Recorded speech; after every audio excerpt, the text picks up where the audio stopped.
رامزديل. ماذا فعلت يا رامزديل؟ تشاكا استرجعها، تلعب من هنالك مع إيميل سميث. الكرة البعيدة، البحث عن أوباميانغ، كرة ممتازة. روهرب رودخر، وما زال إيميل سميث. هيديرا التسديدة، جول أوباميانغ، جول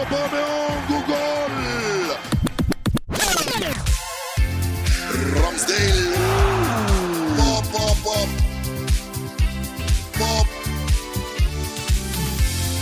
رامزديل.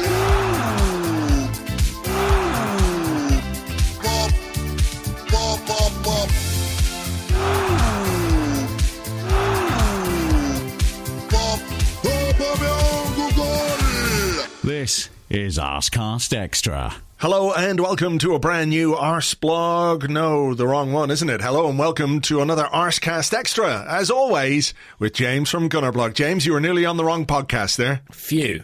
Wow. I'm in the right place at the right time. Whew. Yeah, how's it going? Yeah, good. It's an average day. It's an average day. It is a bit after a 0-0 draw with Brighton on Saturday evening. It is less great than it was last weekend, that's for sure. It is. But you know, it's a come down really. But here we are. At least we didn't lose. At least we didn't lose. There's a tattoo for everybody to get on their arms right now. At least we didn't lose. There is something to that, you know. I know that it's not always the most popular point of view to take, but there is, I think, something to that. Look, it's a weird situation to be in right now when you're trying to analyse Arsenal. I wrote about this a bit today on the blog. We're sort of having to take little chunks of the season and try and extract what we can get from them. And those first three games, as we've said, and everybody has said, not good enough, unacceptable, disastrous, whatever you want to call it. That's pretty much set in stone. And we were looking at these next sets of fixtures as the ones which might begin to tell us a little something about the team, where it's going, how it's operating, etc., etc. So 4 games, 3 wins, 1 draw, 3 clean sheets. One of those wins with a North London derby. I mean, I think that's probably around about what people would have said. Well, that's what we want from these games. That is like, if we're going to be Arsenal, if we want to set some standards, if we want to have some measure of you know where this club should be based on the fixtures that we had, that's what we would expect. 10 points from 12, etc., etc. So on that basis, those games, I think we did more or less what we were supposed to. Yeah, it's interesting, isn't it? I mean, if the Brighton game had been the first of those 4 and we'd finished on the Spurs game, going into this international break all elated and over the moon. It's like a book. Chapter 1 was horrible and I wanted to put the book down or set it on fire. Chapter 2, I'm like, okay. But we don't know how the full story's going to play out yet. Yeah. And I think kind of how I feel coming out the weekend is sort of, you know, you sort of think, well, who are this Arsenal team? Are they the team we saw get absolutely battered 5-0 against Manchester City, or are they the team we saw take Tottenham apart 3-1? And I think what the Brighton game does is just kind of place those two in context and in perspective a bit and make you think, well, they're probably not really quite one or the other. You know, they're somewhere in that grey space in between, I think. Yeah, I think that's fair. And I think you're right to point out that it does feel a bit anti-climactic, having enjoyed last week as much as we did, you know, winning the derby as well as we did, to go to a team like Brighton and, you know, not really threaten in any significant way. I think you can play a 0-0 draw and still come away from a game and think, okay, well, maybe we could have won that. But I think, to be completely fair, a point was as much as we deserved, and maybe based on the ebb and flow of the game, it was mostly ebb from an Arsenal perspective and much more flow from Brighton, that we were a little bit lucky to escape with a point. However, there's some merit in that. We might talk about it, but yeah, it was a tough evening, wasn't it? In fairness, there was a lot that didn't quite go as well as it should have. Definitely. And actually, talking about the Tottenham game, I remember saying last week, once we were 3-0 up, I just sort of wanted it to be over. And at a similarly early point in this game, I just sort of wanted it to be over. Like I never really felt like this was going to be Arsenal's day from quite early on. I just kind of was like, if we can get out of here with something, then that would be good, because they're better than us today. And, I know that will be an uncomfortable reality for a lot of people, but I think that was the situation. I think they were, on the day, the better team. I think that's true. It does raise questions about what we could have done about that, whether we could have been more... whether the manager, for example, could have done more from the sidelines to try and change the dynamic of the game. Some of the decisions that we made in terms of how we played. I know we'll probably come on to the idea of playing out from the back, and we didn't do a great deal of that. I mean, it was quite... You look at what happened in the opening minute or so, opening couple of minutes. Bukayo Saka took on Dan Burn, 6'7" Dan Burn. And if he's going to get any joy out of that player at left back, it is by getting in behind him with the ball at his feet or running onto a ball in behind him. It's not that Burn is, particularly slow. There are some big players who are very slow, and I don't think he's necessarily one of those. But if he's running back towards his own goal, that's where Saka has a bit of an advantage, as he showed in those opening couple of minutes, beat a couple of men, had a shot, wasn't a great shot. But, in the second half, we're lumping balls towards Bukayo Saka, who's 5'9", and he's never going to get any change out of Dan Burn in that kind of scenario. So there are, I think, reasonable questions as to our in-game management. But on the day, I don't think there's any doubt whatsoever that Brighton were the better side, and I don't know that not that it shouldn't be a surprise. I think a lot was made, wasn't it, of their great start to the season. They could have, with a win, gone joint top, or would have been behind Chelsea on goal difference with the same amount of points if they'd won the game. So the fact that they have had such a good start to the season and made life difficult for us shouldn't be a surprise. I don't necessarily mean that Brighton being better than us shouldn't be a surprise. I mean, look, they've had a great start to the season, and we knew it was going to be difficult, and it was. And I don't think we helped ourselves in some ways either. Yes, I think both things can be true. I mean, we lost at Brentford on the opening day, and I think some people said then, they'll go on and beat some decent teams in the Premier League this season, or certainly give them lots of problems. Thus far, that's proven to be the case. They got another really good win at the weekend. I think Brighton... they beat Leicester a few weeks ago. Although, to be fair, Leicester aren't playing great at the present time. I think they are a decent outfit and one who are on a good run in terms of results. It was interesting. I was sat next to Andy Naylor, who covers Brighton for The Athletic, and he was not confident coming into this game. He just said, I feel like this might be a game too far for Brighton. I've seen a lot of Arsenal in the last few weeks. We're missing some big players, Welbeck, Bissouma. Our performances maybe haven't been quite as good as our results. And he was like, I think this is going to be a 3-1 Arsenal win. I think Arsenal are going to have too much for Brighton. Wow. He got that wrong.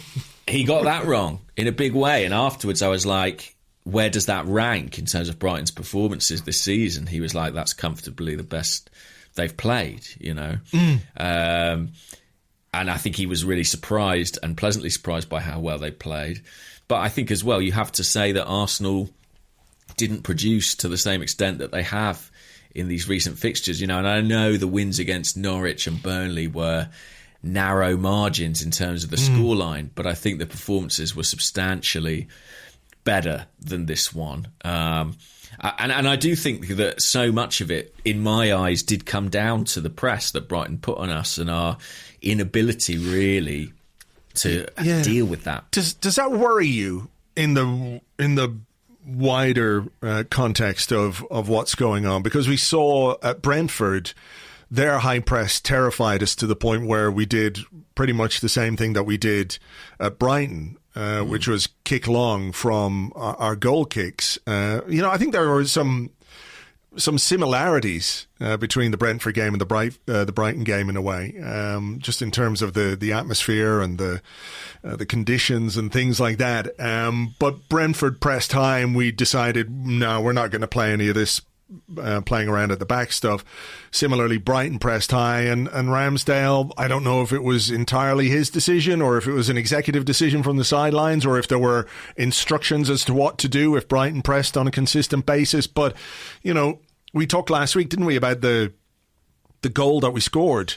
The Aubameyang goal against Spurs came from being a bit brave / slightly foolish, fortunate with that pass to Xhaka and what have you. But the reward for that was the goal. And there just didn't seem to be any sense that Arsenal were prepared to take that risk or bring that risk-reward equation into play. Maybe it's an away game thing, I don't know. But just, when you think about what we think about the way Mikel Arteta wants the team to play and how we see them play when put under that kind of pressure, does that give you any pause for thought?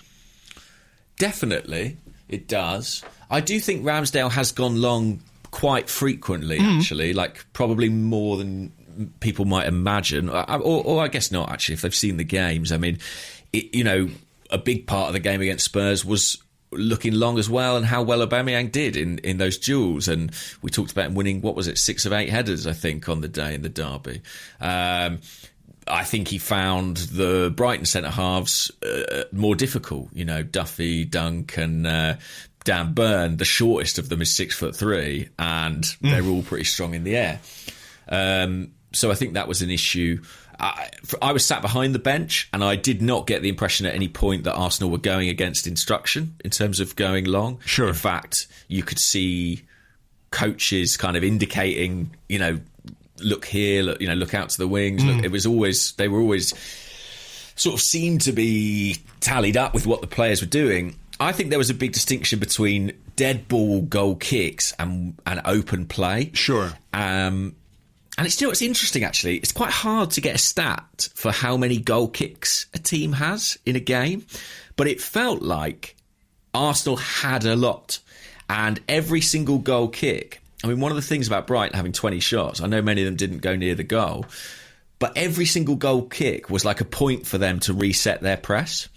And we just couldn't make that situation work. If the ball was in open play, we were all right with the centre-halves and we could get around the press then. But from a goal kick, they had 4 men inside the final 30 yards. And I just don't think we had the confidence to do it. And that is a little bit... I'm not going to say alarming, but I think it's maybe the first sign from this new defence of uncertainty with that approach. Is it uncertainty or is it a kind of a safety first... Yeah, it could be safety first. I mean, the other thing I would say is that going long generally has been more successful for us. And I think, Ramsdale did an interview after the game where he spoke about his kicking being below par. I think that's right. I think it was. I don't know if the wind was a factor in that, but it felt like it was a lot less accurate than usual. And I also felt that, I mean, look, like I said, Aubameyang, he didn't win a thing, really, against the centre-halves. I think he won 1 of 6 duels or something like that. But I think that's okay. Like, I don't necessarily expect him to win those balls. I think what was a problem for Arsenal is when they went long, it was the second ball they didn't win. Aubameyang doesn't have to get to it. If Dunk heads it down or whatever, but you need to be quick on that second ball. And I think that's where Arsenal really came off second best, and it just meant Brighton coming back at us time and time again. Yeah, I mean, there were times, I think, when we were too casual in possession. We certainly didn't compete well enough for those second balls. And I think, look, Aubameyang winning a load of headers against Spurs' defence was notable because it doesn't happen a great deal. It's not really his game. So, no. that's not... I'm not critical of him at all for for not, out jumping their gigantic centre halves or anything like that. Where I did have an issue was when the ball did come to him, too many of the passes, too many of the layoffs were just not good enough. And I think we had a problem right through the spine of our team, to be honest. Thomas Partey, nowhere near as good as he can be. Martin Odegaard, nowhere near as good as he can be. Aubameyang, nowhere near as good as he can be. I think Saka, despite that bright start, looked tired. He looks like a tired young man to me, and I completely understand why that would be the case, if that is the case, because they flashed up a stat on the screen at one point, a little caption, the way they do, and it was Bukayo Saka, the only player to have featured in all 9 of Arsenal's games this season. Right. And I was like, come on. I mean, this is a young man who played a lot of football last season, went all the way to the Euro 2020, but in 2021 final, had a fairly traumatic experience, and he's straight back into it without any real rest or chance of recuperation. And we talked about maybe he needs something to kickstart his season, but maybe he also needs just a little rest. Maybe he needs a little time to consider. So when you think about Partey not being good, Odegaard not being good, Aubameyang not being good, and Saka not being good on the day, it makes it very difficult to try and change the dynamic of a game which is going against you. And in particular, I think Partey in midfield, Partey and Odegaard are the two in midfield who are crucial to us exerting any control, from those midfield areas.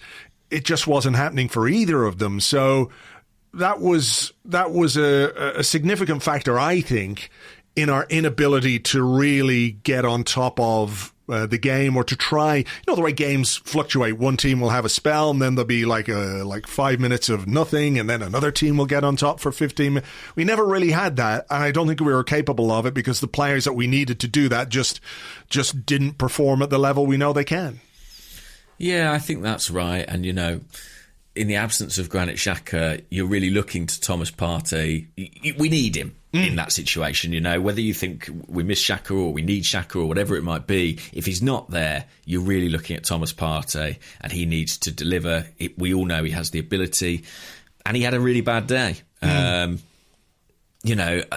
was a stat I saw on Opta about how many duels he lost, and it was not what you come to expect from Thomas Partey. He's a guy who's incredibly competitive, it feels, in most situations. So, yeah, I thought he had 12 duels and he won 16% of them, which I think that's not good. 2. Yeah. So he was kind of sort of second to everything. His touch, his passing wasn't as crisp as you might like. I think the same is true of Martin Odegaard. I mean, those two, especially without Xhaka, are kind of the engine room of this team in terms of getting the ball moving, in terms of developing the play. And they were kind of not really present in the game. So it was... I don't know if kind of confidence was sapped by how poorly we were playing, but I almost felt like there was a kind of psychological shift to, as you said, a kind of safety first approach, what we have, we hold. And actually, I take some pride and satisfaction from that. I do think there is, if you want to find a positive in this game, I think that kind of determination from the defensive unit within the 18-yard box, we played very well. We defended as the last man pretty well. But it didn't really feel like we ever had the confidence or the ability to get much more going in front of that. No, we couldn't. And the change I think he made, brought on Pepe for Odegaard, it didn't really make a huge difference. Aubameyang came off, and I don't think he could have had any complaints whatsoever on the night. We don't have anyone to replace Thomas Partey, even when he's playing as poorly as he did, So I just wonder... Look, I think there are obviously wider questions about Mikel Arteta and how well he can set up this team and what he can produce with them. I just wonder if on the night when you have 3-4 key players who just aren't there for whatever reason, who have an off night or have an off day and can't can contribute the way we want them to, whether it's possible to do anything from the sidelines to really combat that. You know what I mean? Well, I think, we did see sort of almost surprisingly occasional flashes of threat from Arsenal. I mean, there was that Saka shot early on. Aubameyang had that kind of header, nudged effort off the outside of the post. I think what became obvious was where the space was and where the threat was in behind Brighton's defence, because they squeezed so high. And, in the second half, we saw more of that in terms of, Smith Rowe getting in behind. And there was a couple where Aubameyang, I think, was just off. I think in fairness to the centre-forward, that was the kind of supply, the kind of delivery he needed. But we just didn't have the technical security on the day to kind of progress the ball and actually play those passes in behind. We just didn't do it significantly enough. And so his game became about chasing after long goal kicks and trying to win knockdowns. And he was a pretty frustrated figure, I have to say, in the game. Yeah. And I'm not saying that to have a go. I just think it was miserable weather. He wasn't getting any service, and he looked a bit pissed off about it. But that's goal scorers for you, Yeah. I don't think you need to read anything into it. I just think it tells you it wasn't his day. And sort of, I think without wishing to kind of whitewash the game, I do think that I'm in a sort of similar place to you of thinking Brighton played very well. They did something that we really struggled to deal with in the press. I think that long term is something that we need to look at and focus on and improve in that regard. And I'm optimistic that, hopefully seeing this happen will spark that improvement. But I think from our side, too many of our players just had an off day, a bad day. Yeah. Yeah. Before we go on to talk about some of I think there were some positive things from an Arsenal perspective.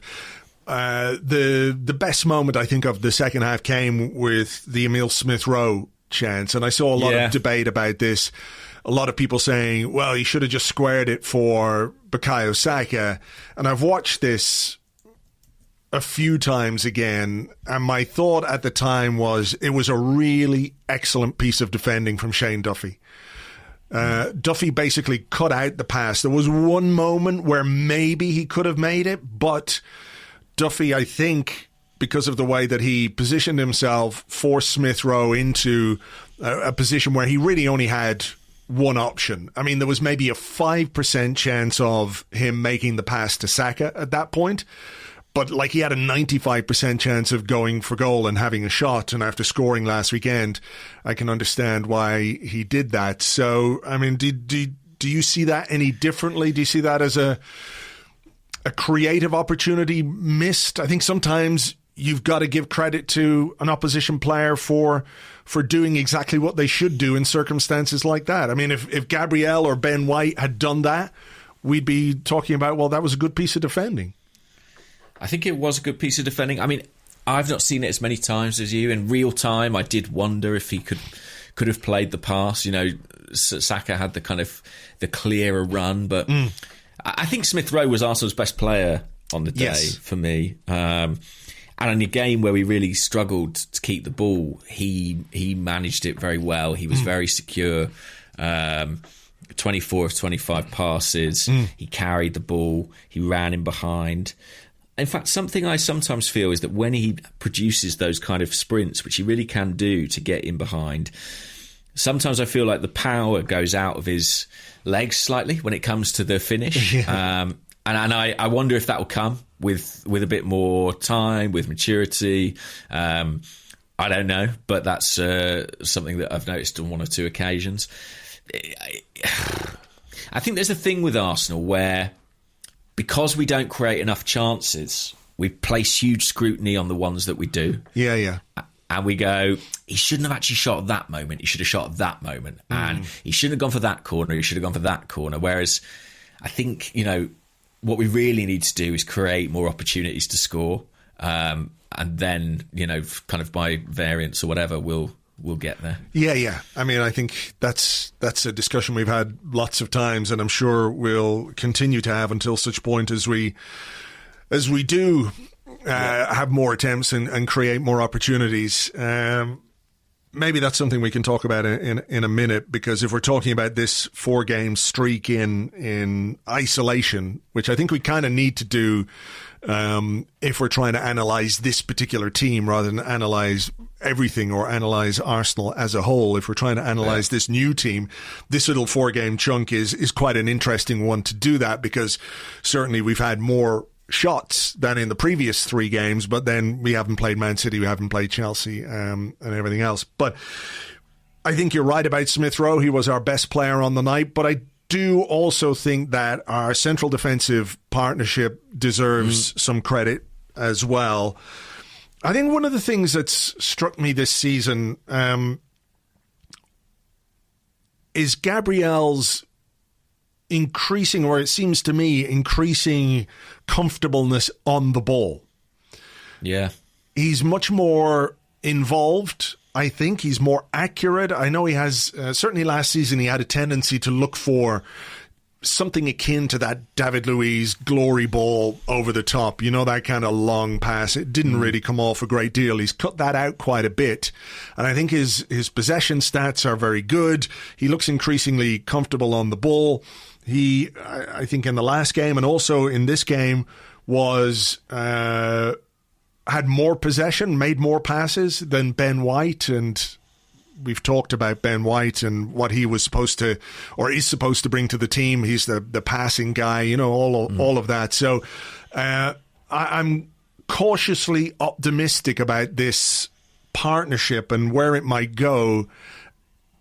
And also, just by virtue of existing in the first place, that it is a partnership into which some thought has been given.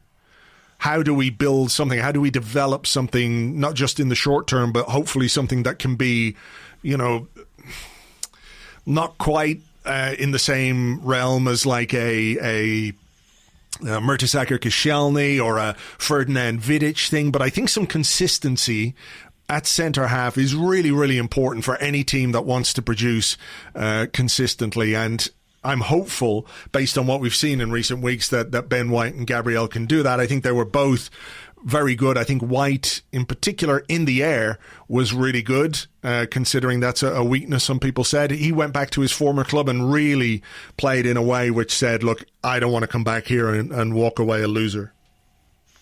Yeah. And actually, if you look at this run of games, this last 4 games, you know, White came in for a fair bit of criticism after the Brentford game, got given the runaround a little bit by Ivan Toney. Won't be the last centre-half this season to suffer that. But he's defended really well, I think, in this period. And it's interesting, if you listen to him, if you listen to the manager, that's what all the emphasis is on. You know, Arteta doesn't want to talk about his ball progression, really. He wants to talk about him as a defender first. And I think that's what he needs to be, first and foremost. And I agree there's a really promising partnership there. You know, and you can kind of see that a little bit on the field. It does remind me in some respects of Mertesacker and Koscielny, this sense of 2 players whose strengths kind of assuage some of the others' weaknesses. Yeah. And you know, they were even giving each other a bit of love on social media, I noticed, on Instagram, you know, sort of high five and pats on the back. And you don't want to read too much into that, but I do think there's something building there, and clean sheets are a big part of that. I mean, you can't underestimate what it means to a central defender or a goalkeeper to get that clean sheet. Just look at how frustrated they were when they didn't get it against Spurs. Yeah. And it builds momentum, and I think there's a real, for the first time in a while, a real kind of hunger and determination to keep that ball out of the net. And you can really palpably sense that. And I think that was valuable at Brighton. Gabriel, by the way, playing on with 2 fractured teeth. Fractured teeth. Can you have fractured teeth? Yeah, I believe. Well, believe me, you can. I'm the guy who's done it as well. He took a leaf out of my book there. He fractured 2 front teeth in a collision. Your new favourite player. I think so, you know. I mean, I've never identified with an Arsenal player more than that moment. But also the playing out from the back thing was interesting. I mean, so Ramsdale's most common pass against Spurs was Ben White. And in this game, Ramsdale passed to Ben White twice. in the 90 minutes. Wow. And I think Brighton came with a plan. They know about Ben White more than anybody else. And they blocked off a lot of his lanes. They blocked off a lot of his channels, and they made it difficult for us. When you look at their press, it's really interesting. You know, White's often got 2 men on him. Tomiyasu, sometimes completely spare. They were happy for him to have the ball because they think, well, you know, he's in the right back position. It's maybe not his strength. And that meant Gabriel doing a lot of the legwork in terms of playing out from the back. And I think he actually did it pretty well. You know, I think he was let down personally by what he had in front of him and, you know, their willingness to receive, their availability to receive, their willingness to take it under pressure, to control the ball. You know, I think he did as much as we can expect from him. Had we been able to get White on the ball into the game more, maybe we would have had a better game. But Brighton, I think, saw that coming. And, yeah, telling, I think, that we just, you know, we never went to White. Aaron Ramsdale produced a superb save late in the game. It was quite interesting, wasn't it? There were pictures of him and David Seaman doing the rounds on social media last week. I think David Seaman is doing some work with some of the young goalkeepers at the club, and there was a picture of Ramsdale and Seaman, and there were shades of that Sheffield United save from Ramsdale, the one that Seaman made in the FA Cup. I mean, it was not quite the goal threat that Sheffield United one was, but the style of save, the way he kind of clawed the ball out from behind him, because it was a tap in for Mope if the ball had got there. So a really big intervention from Ramsdale, and I thought his interview on Sky Sports afterwards was really good. It's rare that you see a footballer talk about some of what they perceive to be the deficiencies of their own performance. You know, they're usually, goalkeeper is going to come on, well, we kept the clean sheet, that's good. I think he did acknowledge that. You know, he's had 3 clean sheets in 4 games, which is a very good start. But he, you know, unprompted started talking about his own kicking and how he needs to improve on that kind of thing as well. So I think he did play a big role in keeping that clean sheet. Well, yeah, I think obviously from your goalkeeper, you're looking for big moments sometimes, and that was a huge moment. I mean, honestly, I thought that was in, and Lord only knows what the mood would be like this morning if we were talking about a Neil Maupay late winner away to Brighton. So I think we're all grateful to Aaron Ramsdale for that. I thought he had one of his more difficult games, maybe his most difficult game, and I think that was sort of inevitable as soon as you saw the conditions. I mean, for any goalkeeper, a pitch that wet, a ball that slippery, probably fills you with some dread. And actually, there was an occasion at the other end where the Brighton goalkeeper dropped the ball at one point, but we just weren't able to put him under some sustained pressure. I think that was one of my other regrets on the day. It's like, you know, this is a really tough day for a keeper. Like, let's just try and work them, or try and, you know, but we never ever got that far, really. No, I mean, our Thomas Partey at least had it in mind. It's just what he sees. I mean, maybe that's not the worst idea, but the execution was way off. There was a David Luiz style free kick, wasn't there? Was it in the first half? And I was like, oh my God, you know, this guy needs to score a tap in from a yard out and then sort of work his way backwards a bit before he starts shooting. It was not a good day with his shooting. Shades of sort of Johnny Wilkinson on that one, yeah. But I think to come back to Ramsdale, yeah, I mean, listen, I think his kicking wasn't quite where it has been, but I think it was a fantastic late intervention, and I was probably more impressed with his interview than his performance. I thought he spoke really well, and I think it's interesting. You know, he's only 23 years old. He's been in the club a couple of months, but it feels like he seems to be doing quite a lot of the talking at the moment for the first team. Yeah. I don't know. I mean, maybe I guess he's a very good communicator, and maybe the club sense that and lean into it. If you've got a likeable player, get him out there, I suppose. Well, yeah, the old Johan Juru kind of thing. You know, whenever there was a bad result, send out, you know, a guy that nobody could really dislike.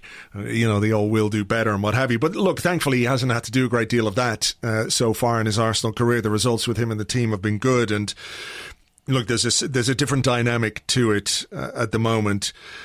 I think if I'm going to be really positive and try and be positive, and I'll caveat this by saying, yeah, on a personal level, I need something that I as a fan can hang on to, right? So I want to see how this team can develop. I hope it can develop. I have concerns like everybody has concerns, but I want to see if we can produce on a more consistent basis. These 4 games, I'm pretty happy with 10 points from 12, with 3 clean sheets, with some more defensive solidity.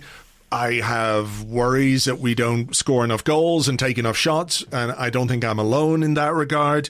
But I also think that this is a game that we might not have seen out to take a point from last season or even earlier in the season. Like I said, there were some similarities to the Brentford game to me. And that was a day when our defensive shortcomings were exposed. The goalkeeper was exposed. Our central defenders, I know one of them played against Brentford, but were also exposed. The defensive unit was exposed. And while there were moments I think that Brighton probably could have done better with, and perhaps we rode our luck a little bit, I think sometimes you get the reward for the effort and the defensive commitment that you put in. So if I'm looking for the positive point of view from this game, it is a clean sheet. It is a point away from home against the team who played well on a night when we didn't play well, and we still just about had enough about us to to hang on and take a point, which may be a very useful point at some stage late in the season. Yeah, I think we may come to reflect upon it like that. I think, when you don't play well, don't get beat. It's a pretty good mantra to live by, and Arsenal managed that. It feels like a bit of a truism to say this feels like a game they would have lost a few weeks ago, but I do kind of feel that way. And I think the momentum, the train is slowed, but it's not derailed by this result. And fortunately, we're in a position where, we come back out of the international break with 2 home games back to back against Crystal Palace and Aston Villa. We could look in quite strong shape after that. Again, the fixture list is not too tricky until that Liverpool game in mid-November. So I think Leicester and Watford along the way. So yeah, I think I kind of am okay with it. Like I say, it's a slight recalibration of mood, of expectations, of assessment of where exactly we are. I think in a funny kind of way, not that much has changed, although it feels like a brand new team and loads of new players. In many ways, we're still a team that's sort of more defensively sound than exciting in attack. That kind of remains the case, and that remains the thing that that we need to improve. And when you look back at the Spurs game and you reflect on the goals that we scored, we marvelled at the intricacy and the kind of inch perfect approach play, how that touch just managed to find that player, and everything played out. But I guess the problem with that is when that's your route to goal, it really needs to work, and we've had this conversation many times, but is there enough of the chaos effect in this Arsenal attack whereby you can score goals truly from nothing rather than building up from your goalkeeper? Yeah, not everything has to be precision. You can be... Especially on a day like this. As I say, talking about the conditions, talking about the fact that players weren't on their game, if Arsenal had Alexis Sanchez, I know that's a huge if, but he's the kind of player who, could bring the ball down on a scrappy pitch, beat a man and stick it in the net. And it wouldn't be team play and it wouldn't be an ideal of football, but it wins points and wins games. Well, I'm sorry. I mean, I would have no problem with that kind of thing at all. I thought, Alexis was an amazing player. I know he frustrated some people, but this desire to make something happen, I know there's a balance. You have to try and find a balance between just being a guy who does what he wants all the time, But like when you have the ability to do some of the things that he did, why wouldn't you try? And I think that is definitely something that we are missing. I don't know if we have it in the squad. I know there's probably going to be a Pepe discussion in part 2.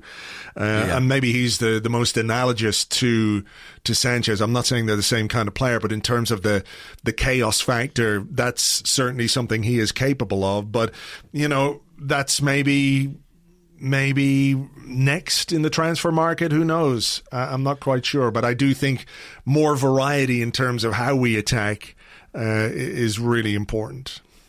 And what did you think? I mean, you talked about Pepe. What did you think of the changes and when they came? I'm just having a look now. So it was Pepe after about half an hour, and then Lacazette for Aubameyang after 72 minutes. Did you think that was soon enough? Could they have come sooner? Do you think they were the right changes? I mean, Pepe for Odegaard, I think was probably, what was that, 65? 63. Yeah. I mean, that's what, just over 15 minutes into the second half. So that was an acknowledgement pretty quickly that Odegaard's night was not a good night.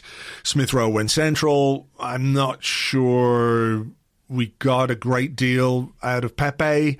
Or that Pepe gave us a great deal. Similarly, I think Lacazette looked okay, but more based on how poor Aubameyang was than what he actually did himself, if that makes sense. I don't think there was a great deal different about the way we played with Lacazette on the pitch. Did you? I mean, he was sharp. I thought he was involved in our best moment, probably, the chance to play in Smith Rowe. I mean, I actually thought they were the right changes at pretty much the right time. And I thought that, you know, taking off Odegaard and Aubameyang is a pretty big call. I mean, they're sort of the senior guys in the attacking third of the team. Yeah. And I thought Arteta got that right. I mean, it sort of became clear, I think, that this was a day that maybe might suit Lacazette better than Aubameyang in terms of the type of striker that they are. I think it was this fixture last season Lacazette came on and scored the winning goal. It was. I think I'm right, after a Saka run down the right-hand side. I do think... I mean, I'm literally thinking of that one instance where he laid the ball back. I think it was to Partey to play in Smith Rowe.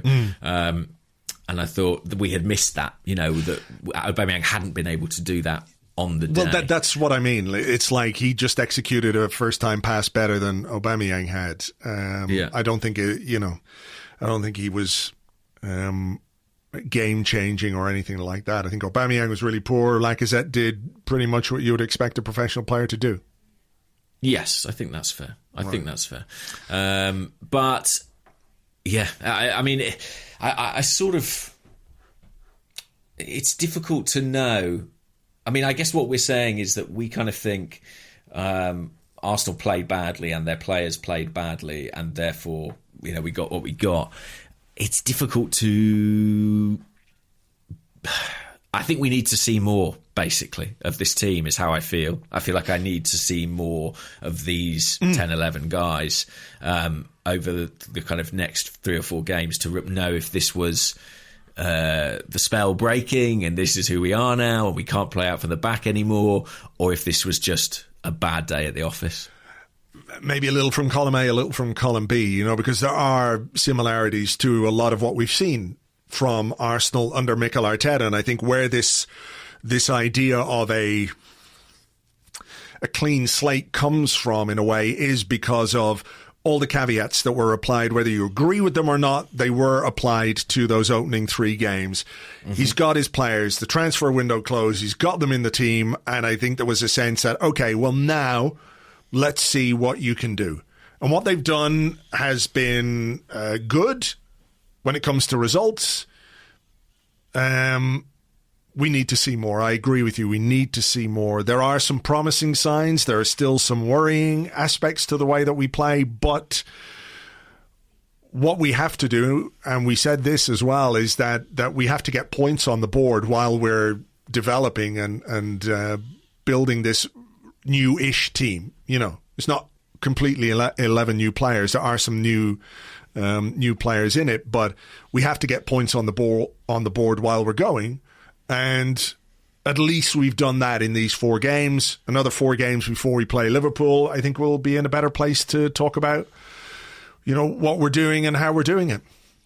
Yeah, and that's what by getting these results, particularly the Derby result, Arteta has bought himself that time, and I think most fans are still intrigued to see if this team can flourish and produce the kind of performance they did against Spurs a little bit more regularly. All right, well, look, let's take a break here. We do have some questions about more on the Brighton game and some general stuff as well. So we will take a break and come back with your questions and more in part 2 right after this.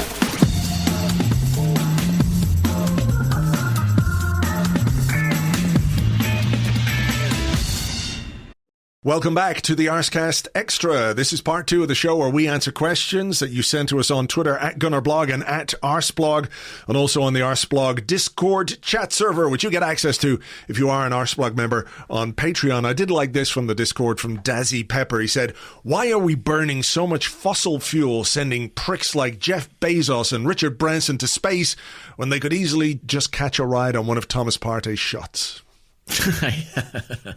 Yeah, I saw that. Very true. I mean, can I ask, how much does it irk you, the Thomas Partey shooting thing? Does it bother you?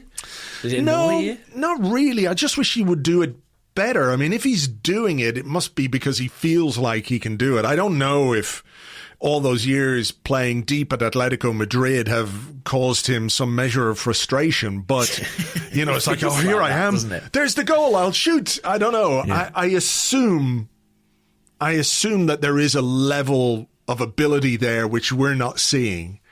So, he's done it previously, he scored goals from distance for Atleti, and he's done it for Ghana as well. I mean, he came pretty close against Spurs, didn't he, with a nice effort from the edge of the box. He did, and there was one actually which wasn't too far away where I think he probably should have hit the target against Brentford. I think he should have hit the target. He really should have, where Brighton, it was laid off to him on just outside the box, and he kind of curled it, that kind of pass into the bottom corner type finish, which he really has to get on target. But no, it doesn't. I mean, it frustrates me when any professional footballer just smashes a ball over the bar, from 30 yards. It's one of my big bugbears. I think if you're a professional footballer and all you do all day is play football, you should be better at that than most players are. Maybe I'm just being harsh, but I feel like they should be better at shooting than your regular amateur Sunday league team. You see them all warming up, and what's the warm up? Everyone's just peppering shots at a goalkeeper who stands there doing nothing while they all fly miles over the bar. But no, look, I like the idea of. I mean, we talked about it at the end of part 1, where having something a bit different to your attack is important, and a player who is willing to shoot from distance gives you that little bit of something different, where the opposition perhaps aren't quite sure, is he going to play a pass? Are they going to work the channels? Is this the precision build-up? They're going to get it out to the fullback and they're going to cross it. What are they going to do? If they know that you're only going to do that, it becomes much more easy to defend. Therefore, it creates maybe a bit of space for a central midfielder to have a shot. So I'm not frustrated by the idea of it. I'm very frustrated by the execution. Yes, I actually agree. I think this was a day to have a go and try and test the goalkeeper and bounce the ball in front of him and all those things. It's just you need the ball to be vaguely near the goal for that to happen. And the free kick one, that one I think was a sort of a bridge too far. Because, you've got options there. You can lift it into the box. You can do something with it. Yeah. It just felt crazy. I kind of understand, though, why we didn't lift it into the box. Because it's so central. Yeah, a little bit central. Also, you're lifting it into a box with a bunch of 6'3", 6'7" defenders, and it's not like we have that kind of presence in there. I know Gabriel is pretty good in the air, scored a few goals from set pieces. Yeah. We don't know what Tomiyasu's really like with set pieces or in the air. He didn't have his best day in the air. In fairness, from a defensive point of view, we don't have a lot to trouble a defence like Brighton's, particularly from those situations. But I do think you can work a free kick like that a bit better rather than just, is a tribute to David Luiz, in as much as Tomiyasu's throw-ins were a tribute to Hector Bellerin at times, weren't they? Yes, they were. And I agree, I think he had his most difficult day in his very short Arsenal career. But I think it's one that hopefully he'll grow from, you know. And I mean, that Cucurella played left back for Brighton, left wing back, he was a live wire. He was good, wasn't he? Yeah, I'm not going to say I enjoyed his performance. Like if I'd seen him do that against Spurs, I would definitely have enjoyed that performance from him. Yeah. But he did look a good player, all right, with some unusual hair type thing on. Did he have like a little beads around it or something? I don't know. Listen, whatever works for him. Can I ask you a question then? Can we get on with the questions? Yeah, go on. Yeah. This one comes from Anu Nande on Twitter, who's at Anu Nande, and says, based on how we've played since our last league loss, what is the one area that you and James think should be our priority for improvement once we return from the international break? Ooh. I'm reminded of that sort of David Moyes quote about his Manchester United side, you know. If we can just improve in defending, midfield play, and in our attack, or whatever it was. Yeah. I mean, immediately off the Brighton game, your instinct is almost to say the playing out from the back, because it really felt like we were inhibited in that regard, and it just meant that we couldn't get our game going. But when I think about how we did that against Norwich, against Burnley, and against Spurs, that was, you know, markedly better than we've seen. So I don't know if Brighton are particularly good or we were particularly bad, but that's one of the things that springs to mind. However, you know, the emphasis has to be on the other end of the pitch, really. But I suppose it's kind of you know, can we get that far without being able to actually progress the ball out from the back line? I don't know. Do you think there is a direct correlation between our attacking effectiveness and our ability to play the ball out from the back? Like, if we don't play the ball out from the back, are we more muted as an attacking force? I think this team are, because I think that's how they're built. I think that when you think about our good moves, our good goals, it really does stem from that approach play in our own third. I'm not saying it should be like that, or that that's even a good thing, but I think there is a bit of a correlation. Do you think there is, or do you think they're distinct? I think there might be. I'm not 100% on this, but I think there's probably a lot of emphasis on that in training, and you know, these 5 lanes and where everybody is supposed to be at whatever, you know, phase of the attack or whatever it might be, and maybe just not quite enough, I don't know, whether it's individual creativity or whatever it might be, I don't know. But I think I'd have to go back and look, and maybe we need more of a sample size as well, but I do wonder if there is some connection between the games in which we don't play out well from the back and how much threat we pose. Then again, I looked at the stats of the Brentford game, and apparently we had 22 attempts in that game, and we didn't play the ball out well from the back at all. So I could be wrong, but it feels like when we score, a lot of it tends to stem from passing moves which begin in our own half. That is true, but I mean, you know, if you think about the passes from the back that really catch the eye, or that you go, ooh, that led to something, often they are passes that beat lines, that beat players. You know, I'm even thinking about Ramsdale, and I can think of passes from him into Odegaard on the halfway line, say. And that's actually where things get exciting, when we don't have to sort of tip-tap round the outside, when we're actually able to find spaces, find lanes, and progress quickly. I guess that's what I would want to emphasise. And to be fair, I do think we were doing that better prior to the Brighton game. And I hope we will do it better again.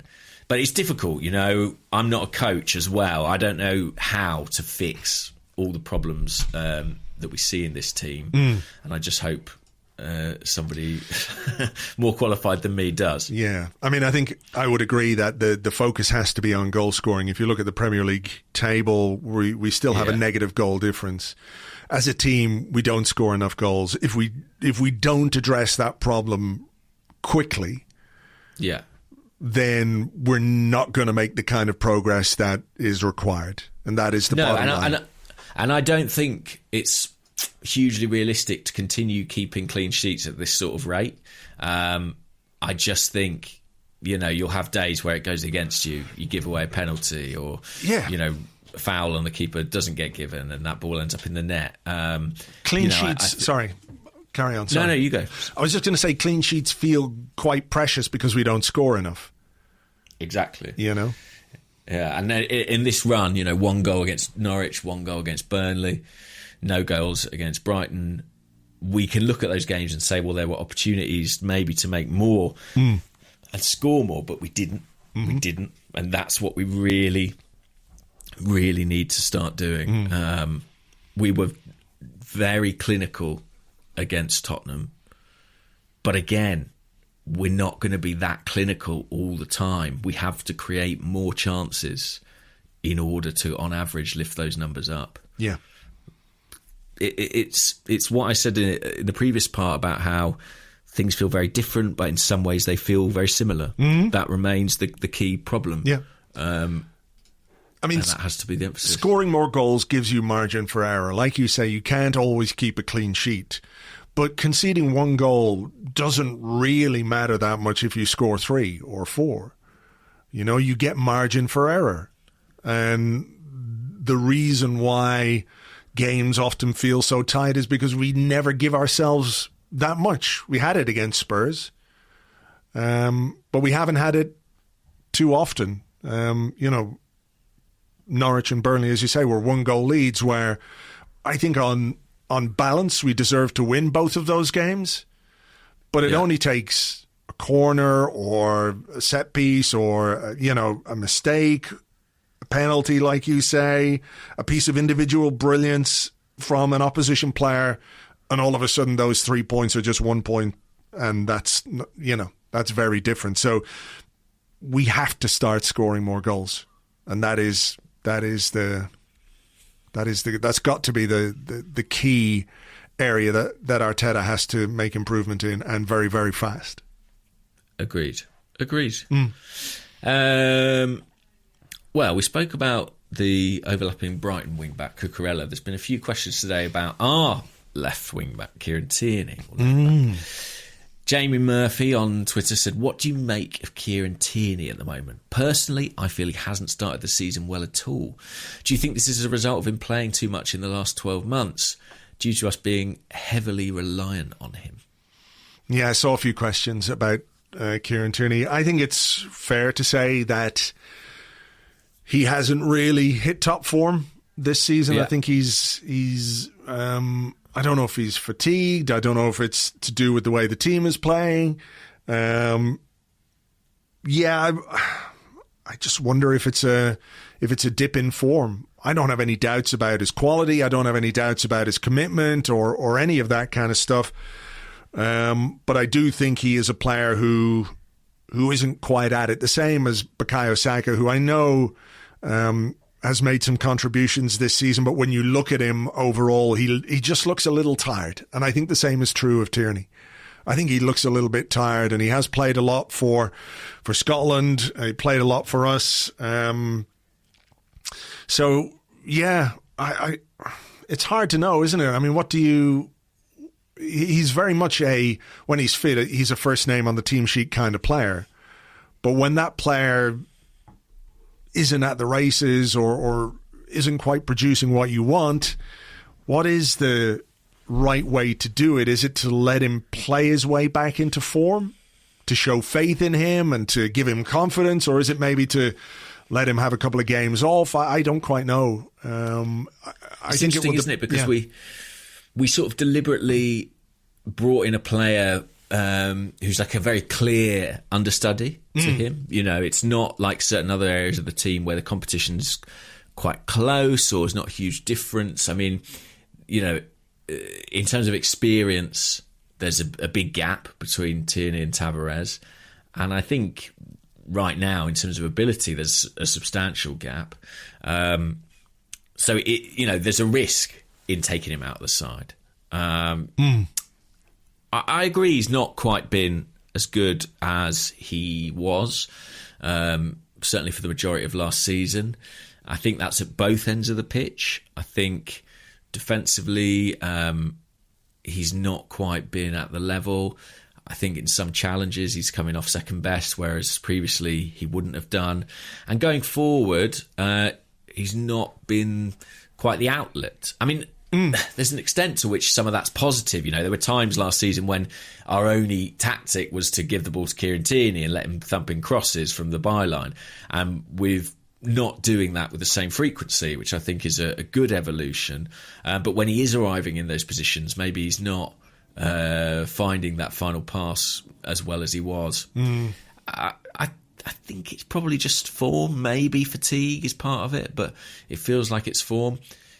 He's got an interesting role in the team where he's constantly asked to bomb on. I mean, the stamina demands on him are significant, because when we defend, he's in the last line of defence, and when we attack, he's in the first line of attack. Yeah. People talk all the time, don't they, about how really we're playing with a back three, because Tomiyasu comes inside to fill some of that space, whereas Tierney is basically up and down that left wing the whole time. There's a lot, like you say, there is a lot asked of him. Yeah, so physically I think it's extremely demanding. But I would agree his form's not quite been there, but I'm not sure I'd be comfortable swapping Tavares in. I just don't know enough about him yet to sort of know what sort of risk that incurs. Yeah. What would you... I mean, with one game a week, I feel like he has got ample recovery time. Yeah, I don't think it's just a fatigue thing. I think it is a form thing as much as anything. Players have fluctuations in form, don't they? So he's got a couple of games coming up for Scotland during the interlull. But I suppose the one thing you would say about this upcoming interlull is that we don't play again. Is it it's a Monday night game, isn't it? It is, yeah. So if they're playing, Tierney is playing Saturday and Tuesday, so that gives him basically 6 days to recover from those games. So I don't think it's fatigue. I do think it's form. The question for Mikel Arteta is, how does he deal with it? Does he take him out because he is an important player? He is a big piece of this team, or does he give him a chance to play his way back into it? So we'll see. Okay, here's a question from the Discord from Blake, and he says, it looks like Pepe has lost his starting place again. By the summer, he will have been here 3 years and still hasn't nailed down a starting place. 2 years left on his deal. Do we have a decision to make on him in the summer? And if so, what do you think the club should do? He's or he will be 27, so he might also be thinking about that himself if this situation remains the same. I think that's a good point, and one I hadn't necessarily considered. That as he reaches his late 20s, maybe he thinks, I need to play more frequently. I don't agonise too much over him being out of the starting 11 right now. I just feel like as the season wears on, there's going to be plenty of minutes for a player like him, especially given what he brings in terms of goals and productivity. Do Arsenal have a decision to make on him? Yes. Because you don't want to get in a situation where you've got a £72 million player who costs you an awful lot of money getting close to leaving on a free transfer. I know it's not realistic to get anything like that back for him, but you don't want to risk losing that player for nothing. What will happen, that is really harder to say. I think he'll stay at Arsenal, partly because I'm not sure. I mean, the club would stand to make such a significant loss on him, and some would say, "Well, that's better than not." But I'm not sure the value really in moving him on, because I do think that he has attributes that are, useful within the squad, even if it's not always in the starting 11. What do you think? I think his future at Arsenal is probably very much tied to Mikel Arteta's. Right, yeah. Like, I think if Arteta stays, it's going to be more difficult for Pepe. I just sense a slight incompatibility. We have a situation where we've got Bukayo Saka, and more it seems like the right-hand side is his best position. Even though, you know, he is good enough to play in a number of positions, more and more it looks like his best position is on the right. Now, look, there could be a chance for Pepe after the international break because Saka picked up a bit of an injury. Maybe it's, we don't have any details of it yet, but it looked a little bit like a hamstring strain, didn't it? So that could be 3 weeks. So it might be a case of Pepe starts. We talked about the attacking chaos or the player who could give us something a little bit different. And I think we've seen at times Pepe has that ability. He has that quality to give you a goal kind of out of nothing. He's maybe the only player, apart from Saka, in the team who can do that. You know what I mean? A shot from distance or a curler on the run or whatever it might be. Yeah. But I just don't know. I don't know how Arteta, or if he can, get that end product out of him on a consistent basis. It is a bit weird that, like, we're nearly 2.5 years into his time here and he hasn't absolutely nailed down one position for himself, considering the size of the transfer and everything else. But is that... I mean, I hear what you're saying about Arteta and him being linked to that, but is not the Saka thing in itself a problem for Pepe? Yeah, sure. Sure it is, yeah. And if Arteta goes, Saka will still be who he is and probably the number one choice in that position. I don't know. I mean, the way I look at it is I look at all the big teams, all the good teams have options in attack. And I think Pepe has the quality and the ability to be one of those options for us going forward. And I like having him there as an option. I think, so therefore the most compelling thing for me is like, does he see it that way? Well, that's it. I mean, I think that's a really big part of it, is what does he want? Does he want to be a sub?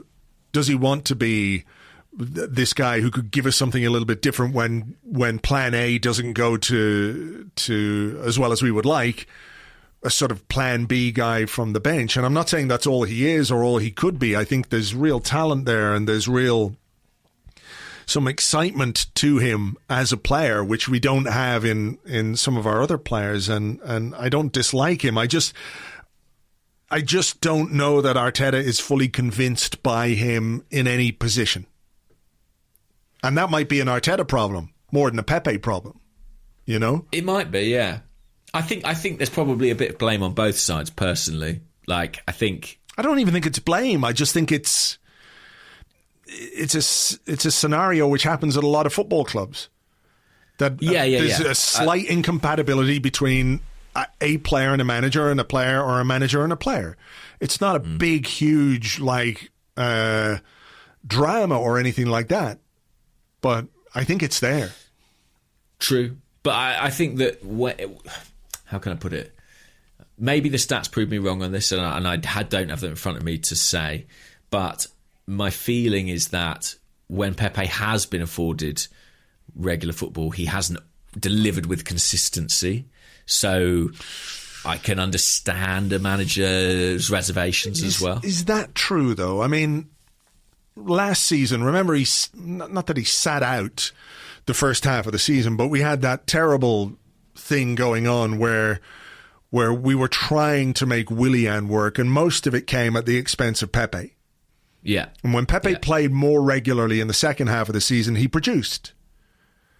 I thought it was true in the first season that Arteta was here as well, that towards the end of that first season, Pepe was... It looked like something had clicked. Yeah, we've And then had that feeling before. Yeah, we've had it, and then it just hasn't. Whether that's to do with the way Arteta's managed those situations or something else, but like I always thought it was strange that when Pepe finished the season really strongly with that FA Cup final performance, which was one of his best games ever for Arsenal, even if he didn't score, I think it's widely recognised as a really good performance from him, rather than sort of give him the confidence and say, look, this is your position, grow and build and develop, and here's the trust. We brought in a clapped out old banger to fucking play ahead of him. I mean, what does that do to him? So I think he can produce if he's given game time, but I just wonder if if the way Arteta wants his teams to play doesn't really work with a player like Pepe. And again, that could be, and probably is, more of an Arteta problem than a Pepe problem. Yeah, I think as well, like, he left him out for the derby, and that was the right decision. It paid dividends what Arteta did in the derby, and put Saka on the right, worked, etc. But that was that game, and I think there will be games where that's not the right decision and where Pepe does need to play. And personally, maybe I'm wrong, I think he will play. I think he will get plenty of minutes this season. I'm not stressing out that Pepe's never going to play again. I think those opportunities should and will come. If they don't, then I think we can say safely there's something very wrong there. Yeah. But we'll have to wait and see on that. Okay. Okay. Oh, there's more questions about that. Yeah. So, Rafi Schreiber says, now that Arteta may be finding his best 11, I guess this is related, do you worry about squad harmony? Many first-team players will be playing very little, and there is no European competition to rotate and give players minutes. Young players need to develop, and the older boys will want to play. Yeah. I think that's a challenge. It is going to be a challenge. I think some pecking orders are beginning to be fairly well established, right? Like Ben White and Gabriel. We talked about Ben White and Gabriel. If they stay fit and stay good, then they're going to play. And Rob Holding and Pablo Mari are not. Unless, they play in the Carabao Cup, which is probably what will happen to an extent. Cedric, if Tomiyasu stays good, Cedric's not playing. Callum Chambers is not playing. If Kieran Tierney refines his form, Tavares is not playing. There are scenarios or situations that he is going to have to manage because players want to play. Most players want to play. They don't want to sit on the bench. There's a Leno situation as well. He's going to want to play. And there comes a point, I think, when a player realizes, well, to play regularly, I'm going to have to leave. But that's just a fact of life in football. If Arsenal are winning games all the time with Ben White and Gabriel and Tomiyasu and all of those kind of guys, Holding and Marie can have no complaints about not getting any football. So I think it's dependent on results a bit as well, But there are going to be players who are disappointed and players who are frustrated, and players like Lacazette, for example, even if it's his last season at Arsenal, will probably be frustrated that he hasn't played as much as he would have liked. So that is a challenge for a manager, to keep that harmonious and keep that squad and keep those players ready for when they are actually needed, because there are going to be suspensions and injuries and things like that. So it is a challenge for sure. Because we don't have many injuries at the moment, there's a few players kind of not even making the bench right now. El Neni bumped up to the bench for the Brighton game with Xhaka out, but Chambers, Marie, Kolasinac, Balogun and Nketiah, they haven't figured on the bench for the last two games. Martinelli, yeah. Yeah. The thing is, the likes of Balogun and Nketiah, maybe even Martinelli, will get minutes with the 23s. I think people like Chambers and Marie Kolasinac, they're just in proper limbo, right? Where they're not really going to get any game time whatsoever. And I am beginning to wonder what they'll do about Callum Chambers' contract. I know the club have got an option for an extra year, but I don't know whether they've triggered that or not. I feel like his fall has been pretty dramatic in that a few weeks ago he looked like the starting right back, and now he's seemingly third choice, not even on the bench. So yeah, do I worry about harmony? I just think it's the problem, of not having European football, and it's a blessing and a curse. The blessing is you get all that preparation time, you get to keep a consistent 11. The curse is you can't afford game time to those sort of fringe members of your squad. But well, I mean, the other thing is that it's the kind of European football that you have. You know what I mean? I mean that, like, if you're in the Europa League, yeah, then it's much easier to, throw out your second string. The Champions League group stage. Yeah, in the Champions League group stage, you want your best players playing in those games. And then it comes down to the weekend, and look, there might be some enforced changes because of like injuries or niggles or fatigue or whatever it might be. You're trying to prevent an injury, which may not be, allow you to put out your best team. But if you're playing in the Champions League against better teams, it's going to be basically your first choice 11 at the weekend and your first choice 11 in midweek. So the kind of European football that we've become accustomed to allows us to play fringe players, bloody young players, and that can be useful. But it feels a bit sort of like a safety blanket in a way. You know what I mean? Because this is an issue that all managers have to deal with, and how they keep their squads competitive and together is something that top managers have got to deal with, and he's just going to have to deal with that. So yeah, absolutely. Here is one from the Discord, and it comes from Niall Mitch 14, and he says, as we're going into another interlull, I suppose now is a good time to ask your opinion on Arsene Wenger's idea for a World Cup every 2 years, as well as his idea of reduced international breaks involved with that. Are there parts of his plan that you like? Does a World Cup every 2 years diminish the value of the cup? Is it too much football crammed into the calendar year now? So the first thing I'll say is, if it was anybody but Arsene Wenger, I probably wouldn't give it the time of day. But it's Arsene Wenger, and I think he is a man with football's best interests at heart, even though he works for FIFA. You don't agree with that? I think Arsene Wenger's view on this as a FIFA employee is very different from what his view on this would be if he were still a club manager. Like, I think there's some common sense to the idea that there should be fewer international breaks and that players' schedules should not be quite as hectic as they are. I think everybody agrees with that. But I think the idea of a World Cup every 2 years is terrible. I really do. And I don't see that as compatible with Arsene Wenger's views as a club manager in all the years that he was with us as manager. I don't believe this is an idea that he would have given credence to while he was, in the hot seat with us. Yeah, interesting. I mean, I'm often very sort of traditionalist about these things, but I'm not as opposed to it as I thought I would be. I just wonder if, like, why is it every 4 years? Like, it feels like quite an arbitrary thing, and we're like, well, that's tradition now that it's every 4 years. But I feel like the world that we live in is so much more international and so much more fast, and things move so quickly. There don't seem to be the barriers to stop it being every 2 years that there might have been 60 years ago. And I can see the logic, at least, in why you would do it.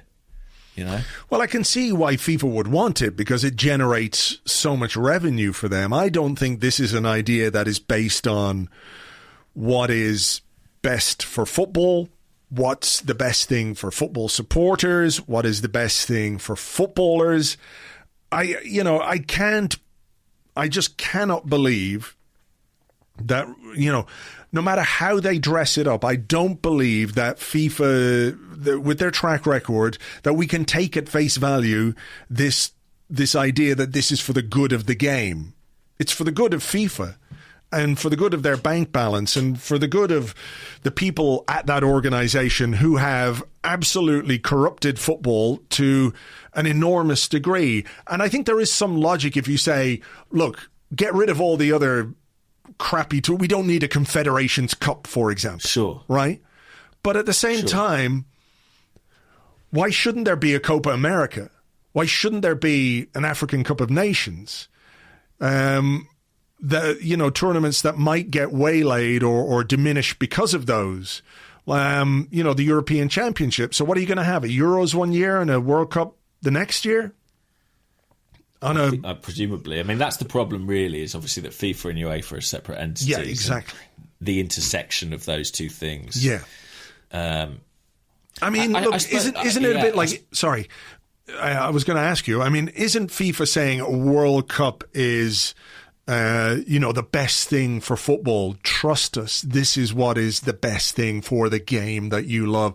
A bit like a corrupt political party telling you that voting for them again is in your best interests as a citizen. It's hard to take that seriously if you've lived through what that regime or whatever has inflicted upon you. That's true. I mean, like I said, I give this more credence because it's Arsene Wenger, but maybe that makes me credulous. I don't know. I think there is a logic to stripping out some of the international football that afflicts the Premier League, the domestic seasons, and trying to slim that down and keep what is good of it. And I think this is a way you could do it. Personally, I hope it doesn't happen. Like, I like the 4-year cycle. But I can see Arsene's point. I thought it was interesting, Thierry Henry came out in opposition to it this week. Sort of interesting kind of like father-son conflict there. I think players will be opposed to it for sure. And that will probably win out. Was it Thierry who said, why do they keep asking all these old players? Why don't they ask the players who are playing now? Was it him? I don't know. It may have been. It may have been. But look, the demands on players are huge. Yeah. If there can be some way of minimizing the disruption to, like, we have an interlull now, we've got another one, we had one last month, we've got another one now, we're going to have another one in November. It's not ideal for players or clubs or managers, to have this sort of stop-start thing going on with a season. I would applaud any reasonable efforts to try and minimize the disruption to the domestic leagues. Yeah. I just do not believe that a World Cup every 2 years is anything other than FIFA trying to place a stranglehold on the game. They've seen over the last 20, 25 years how club football has dominated the world in terms of media, broadcast, marketing, the financial, the ability of football to generate massive, massive amounts of money has reached incredible levels beyond anything I thought anybody would have thought. And that's the motivation. That's what I think the motivation is. It's not because they want to make football better. It's because the genie is well and truly out of the bottle and they want their slice of the genie more regularly. Yeah, I mean, it's reminiscent in some ways of the Super League stuff in that it's like a repackaging of the sport and it's set up against, a lot of ideals and a lot of traditions. But I suspect, like the Super League, if it happened, there probably would be demand. I think that actually FIFA are right that they could sell a World Cup every 2 years. Of course, yeah. I think that's true. But I mean, we could just, drill for all the oil in the world until there's no more oil, and then everything will be okay, right? Yeah, exactly. You know what I mean? There is a balance. You have to find a balance between, what the demand says. And look, this idea surely is based on plenty of research. Would you get the sponsors for a World Cup every 2 years? Yeah, they must know the answers to those questions, you would think. Of course. If there's a World Cup on, everyone's going to watch it. I don't think it will. I don't think people will say, well, nah, I'm not going to watch that World Cup. These World Cups come around too often. I've had enough of the World Cup. I don't think that's what will happen as football fans. But I also think that what makes the World Cup special is the fact that it isn't every year or every 2 years. It is a thing where it's such a thing to look forward to because it's happening. The scarcity makes it valuable, if that makes sense. Relative scarcity makes it more valuable and more interesting. And if they do it every 2 years, I think they take something away from it. Yeah, very possibly. I mean, I think, like I said before, I think in the modern world, that every 4 years thing, it does feel quite like something a little bit from antiquity, but that might be what makes it special. And if you lose that, maybe it would lose some of that sheen. I can't see it happening, to be honest with you. I think there'll be sufficient opposition. But I don't really fully understand all the practicalities either in terms of what it would actually alleviate for players. Because I think that will make the difference. Clubs and national associations... I don't know, I was going to say something, but then I thought, actually, this will probably all just be decided by money at the end of the day. Well, I mean, that's exactly it. I mean, if there was genuine consideration for player welfare and things like that, there would be a defined time off period every year for players. There would be, why do clubs go on pre-season tours? It's not really to play games and get match fitness, because they could do that just as easily at home. It's to the nice way of putting it is that it's a way for clubs and teams to go and connect with fans abroad, which it is, and I've experienced that, and it's wonderful, and it really is to see fans who would ordinarily never get a chance to see their team play go play a game. That is a brilliant aspect of pre-season tours and things like that. But they're not designed for player welfare. They're not really designed for the physical preparation for a league, because you wouldn't engage in that kind of air travel or whatever it might be. It is a way of marketing and branding and generating revenue and getting paid to play in tournaments. Like, what was the name of the cup that we were on? Pulled out of? No, there was the one we pulled out of this year, but the one we were on in America a couple of years ago, I can't remember, the Champions Cup or whatever it's called. Champions of what? Come on. So the clubs are being paid and incentivized financially to go and do these things. So you're right. It'll come down to money in the end.